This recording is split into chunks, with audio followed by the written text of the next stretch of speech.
कहानी की शुरुआत 1945 के समय से होती है। यह समय दूसरे विश्व युद्ध के खत्म होने वाला समय था। यहाँ हम एक जापानी लड़ाकू विमान देखते हैं जिसे कोइची नाम का पायलट उड़ा रहा था। इस प्लेन में अचानक से कोई खराबी आ जाती है, इसलिए कोइची एक आइलैंड पर प्लेन को लैंड करता है। दरअसल इस आइलैंड पर रिपेयर बेस था जहां सभी प्लेन्स को सुधारा जाता था। यहाँ कोइची तचिबाना नाम के मैकेनिक से अपने प्लेन को सुधारने का कहता है। जब तचिबाना प्लेन को चेक करता है तो उसे पता चलता है कि प्लेन में कोई खराबी नहीं है, जिससे वो समझ जाता है कि कोइची ने अपने आखिरी मिशन को न करने के लिए प्लेन के खराब होने का बहाना बनाया है। इसलिए तचिबाना कोइची के पास जाता है और उससे कहता है कि मैं जानता हूं कि तुमने मिशन न करने के लिए प्लेन के खराब होने का बहाना बनाया है। दरअसल कोइची को जो मिशन दिया गया था उसमें उसकी जान जाने वाली थी, इसलिए उसने मिशन को छोड़ने का डिसीजन लिया था। यहाँ कोइची तचिबाना से घबराकर उससे दूर चला जाता है और समुद्र के किनारे बैठ जाता है। तब एक मैकेनिक उसके पास आता है और उससे कहता है कि तुमने जो किया वो सही किया, क्योंकि इस मिशन में तुम्हारी जान जाने वाली थी। थोड़ी देर बाद कोइची समुद्र में कुछ मछलियों को देखता है जो कि मरी हुई थी, जिससे उसे बहुत अजीब लगता है, लेकिन वह इस बात पर ज्यादा ध्यान नहीं देता है। इसी तरह रात हो जाती है और कोइची बेस पर आ जाता है, जिस दौरान वहां इमरजेंसी अलर्ट बजने लगता है, जिससे सबको लगता है कि दुश्मन उन पर हमला करने वाले हैं। लेकिन सर्च लाइट से आसपास देखने पर उन्हें एक बहुत ही बड़ा क्रीचर दिखता है जो कि समुद्र से उनकी ओर आ रहा था। इस क्रीचर का नाम गॉडजिला है, जो दिखने में बहुत खतरनाक होता है। सभी लोग उसे देखकर चौंक जाते हैं और उससे बचने के लिए छिपने लगते हैं। इस बीच ताचिबाना कोइची से कहता है कि तुम एक फाइटर हो और तुम्हें अपने प्लेन में बैठकर गॉडजिला पर हमला करना चाहिए। इसलिए कोइची अपने प्लेन में जाकर बैठ जाता है, लेकिन जैसे ही गॉडजिला उसके सामने आता है तो वह बहुत घबरा जाता है और डर के कारण गोलियां नहीं चला पाता है। ये देख ताचिबाना और उसके साथी अपनी गन से गॉडजिला पर शूट करने लगते हैं, जिससे गॉडजिला को बहुत गुस्सा आ जाता है और वह अपने सामने आने वाले सभी लोगों को मारकर फेंकने लगता है। साथ ही वह कुछ लोगों को खा भी जाता है, जिसके बाद गॉडजिला पूरे बेस को तबाह कर देता है। इधर कोइची डर के कारण प्लेन में ही बैठा हुआ था। तभी गॉडजिला उसके प्लेन को उठाने के लिए आगे बढ़ता है। यह देख कोइची जल्दी से प्लेन से बाहर कूद जाता है और गॉडजिला प्लेन को उठाकर फेंक देता है, जिससे एक ब्लास्ट हो जाता है और कोइची बेहोश हो जाता है। अगली सुबह जब कोइची को होश आता है तो वह देखता है कि उसके सभी साथी मर गए हैं, पर ताचिबाना किसी तरह बच गया था और सभी की बॉडीज को एक जगह पर लाकर रख रहा था। जब ताचिबाना कोइची को देखता है तो वह उस पर बहुत गुस्सा होता है और उससे कहता है कि अगर तुम गॉडजिला पर हमला करते तो हमारे साथियों की जान बच सकती थी। इससे कोइची को बहुत दुख होता है। अब वॉर खत्म हो जाता है और सभी सैनिक अपने अपने घर निकल जाते हैं। साथ ही कोइची भी अपने घर आ जाता है, जहां वह देखता है कि वॉर के कारण सब कुछ तबाह हो गया है और उसका घर भी पूरा टूट गया है। तभी उसकी पड़ोसी सुमिको उसे देखती है और उससे कहती है कि आखिर तुम वॉर में बच कैसे गए? जरूर तुम अपनी जान बचाने के लिए छिप गए होगे। इसके बाद सुमिको दुखी होते हुए कोइची को बताती है कि एक ब्लास्ट में तुम्हारे पेरेंट्स और मेरे सभी बच्चे मारे गए। अपने पेरेंट्स के मरने की खबर सुनकर कोइची पूरी तरह टूट जाता है और बहुत दुखी हो जाता है। कुछ दिनों बाद हम कोइची को बाजार में देखते हैं, जहां पुलिस कंबल चुराने वाली एक लड़की का पीछा कर रही होती है। इस लड़की के पास एक छोटी बच्ची भी थी। तभी कोइची उस लड़की के सामने आ जाता है। तब वह लड़की कोइची को अपनी बच्ची देकर वहां से भाग जाती है। इसके बाद कोइची उस बच्ची को लेकर वहां से जाने लगता है, जिस दौरान वो लड़की कोइची के पास आ जाती है, जिसे देख कोइची उसका नाम पूछता है, जिस पर वह लड़की अपना नाम नोरिको बताती है। अब कोइची वहां से जाने लगता है। तब नोरिको कोइची के पीछे पीछे उसके घर तक आ जाती है और आज रात उसके घर पर रहने का कहती है। यहाँ नोरिको बताती है कि मेरी शादी नहीं हुई है और यह बच्ची मेरी नहीं है।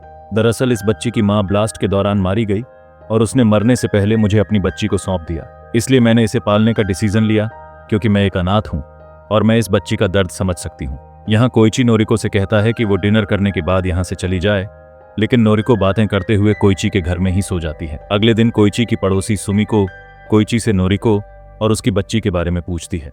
तब कोइची उसे सारी बात बताता है, जिससे सुमिको को उस बच्ची के ऊपर दया आ जाती है, इसलिए वो उस बच्ची की देखभाल करने के लिए नोरिको की मदद करना शुरू कर देती है। यहाँ तक कि वो कोइची को चावल से भरा हुआ एक बैग देती है ताकि वो उस बच्ची को ठीक से खाना खिला सके। इसी तरह एक साल गुजर जाता है। तब एक दिन कोइची नोरिको को बताता है कि उसे एक गवर्नमेंट नौकरी मिली है, जिसमें उसे समुद्र की गहराई में जाकर दुश्मनों द्वारा बिछाए गए माइन बॉम्ब को ढूंढना है और उन्हें हमेशा के लिए खत्म करना है, जिसके लिए मुझे अच्छे पैसे मिलेंगे। जिस पर नोरिको कहती है कि यह काम बहुत खतरनाक है, लेकिन कोइची उसे बताता है कि हमारे पास अपना पेट भरने का यही एक तरीका है। अगले दिन जब कोइची अपने काम पर जाता है तो उसे पता चलता है कि गवर्नमेंट ने उन्हें मामूली से हथियार और एक बोट दी है, जबकि नौकरी देने से पहले कोइची को अच्छे हथियार और अच्छी बोट देने का वादा किया गया था। यहाँ कोइची की मुलाकात डॉक्टर केंजी से होती है, जो कि नेवी साइंटिस्ट रह चुके हैं और अभी इस मिशन को लीड कर रहे होते हैं। इसके अलावा यहाँ कैप्टन सेजी और शिरो भी थे, जो कि कोइची की तरह वॉर में जिंदा बच गए थे। इसके बाद सभी बोट लेकर समुद्र के बीच आ जाते हैं, जहाँ सेजी कोइची को काम के बारे में सारी बातें समझाता है। इस बीच उन्हें एक माइंड बॉम्ब दिखाई देता है, इसीलिए सेजी उस पर शूट करने लगता है, लेकिन उससे ठीक से निशाना नहीं लग पाता है। तब कोइची उससे गन लेता है और निशाना लगाकर उस माइंड बॉम्ब पर शूट करके उसे ब्लास्ट कर देता है, जिससे सभी खुश हो जाते हैं। इसके बाद हम रात में कोइची को उसके घर में सोता हुआ देखते हैं, जिस दौरान उसे एक सपना आता है जिसमें उसे घर के बाहर किसी के चीखने की आवाज सुनाई देती है। जब वह बाहर आता है तो देखता है कि गॉडजिला सभी मैकेनिक्स को मार रहा है। इस सपने को देखकर कोइची की नींद खुल जाती है और उसे लगने लगता है कि गॉडजिला ने उस दिन उसे भी मार डाला था और अब तक जो हुआ वो एक सपना था। इसलिए वह घबराकर नोरिको के पास आने लगता है, जिससे नोरिको डर जाती है और उसे धक्का देकर दूर कर देती है। जिसके बाद कोइची नोरिको को बताता है कि उसने वॉर में अपने पेरेंट्स और कई साथियों को खोया है, इसलिए उसे ऐसे सपने आते रहते हैं, जिस पर नोरिको उसे दिलासा देते हुए संभालती है। इसी दौरान अमेरिका अपने न्यूक्लियर बम का टेस्ट करने के लिए समुद्र में न्यूक्लियर ब्लास्ट कर देता है। इसी समय गॉडजिला भी वहां मौजूद होता है, इसलिए उस पर न्यूक्लियर का इफेक्ट हो जाता है, जिससे वह और भी ज्यादा पावरफुल हो जाता है। कुछ समय बाद हम कोइची को देखते हैं, जो अपनी नौकरी से अच्छे पैसे कमा चुका होता है, जिससे वह एक बाइक भी खरीदता है और अपने घर को ठीक करवा लेता है। एक रात कोइची के घर पर केंजी, सेजी और शिरो डिनर करने के लिए आते हैं। यहाँ सभी को लग रहा था कि नोरिको कोइची की वाइफ है। तब नोरिको उन्हें बताती है कि वह कोइची की वाइफ नहीं है और यह बच्ची भी हमारी नहीं है। तभी वह बच्ची कोइची को पिता कहकर बुलाती है। तब कोइची के साथ ही उससे कहते हैं कि उसे नोरिको के साथ शादी कर लेनी चाहिए और अपना परिवार बसा लेना चाहिए, पर कोइची मना कर देता है। एक दिन नोरिको को भी जॉब मिल जाती है। तब वो कोइची को समझाती है कि मैं अपने पैरों पर खड़ा होना चाहती हूँ। साथ ही वह कहती है कि तुम मेरे जाने के बाद अच्छी लड़की से शादी करके खुशी खुशी एक परिवार बसा सकते हो।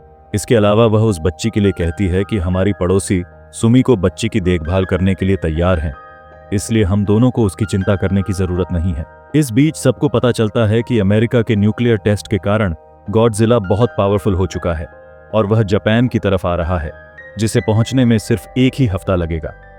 अगले दिन कोइची अपने साथियों के साथ काम पर जाता है। तब उन्हें समुद्र में एक बड़ा सा अमेरिकन शिप मिलता है, जो पूरी तरह से तबाह हो गया था। तभी कोइची की नजर पानी में मरी हुई मछलियों पर जाती है, जिससे वह समझ जाता है कि गॉडजिला उनके आसपास ही है और उसी ने अमेरिकन शिप का यह हाल किया है। अब कोइची अपने साथियों को गॉडजिला के बारे में बताता है, जिससे शिरो बहुत डर जाता है, क्योंकि उनकी छोटी बोट से गॉडजिला से नहीं लड़ा जा सकता था। इसीलिए वह यहाँ से भागने का सोचते हैं, पर उसी समय गॉडजिला पानी से बाहर निकलता है और उनकी ओर बढ़ने लगता है। तब केंजी और कोइची पानी में माइन बॉम्ब को फेंकते हैं ताकि वह गॉडजिला के ऊपर ब्लास्ट कर सके, लेकिन गॉडजिला पर माइन बॉम्ब का कोई असर नहीं होता है। इसलिए कोइची उस पर मशीन गन से शूट करने लगता है, लेकिन गोलियों का भी गॉडजिला पर कुछ असर नहीं हो रहा था। जिसके बाद केंजी एक और बॉम्ब पानी में डाल देता है, पर उस बॉम्ब को ब्लास्ट करने वाला तार टूट जाता है। इसीलिए कोइची उस बॉम्ब पर शूट करके उसे ब्लास्ट करने की कोशिश करता है, जिस दौरान बॉम्ब गॉडजिला के मुंह के पास चला जाता है और वह कोइची की गोली से ब्लास्ट हो जाता है, जिससे गॉडजिला की एक आंख और उसके मुंह का बड़ा हिस्सा टूट जाता है।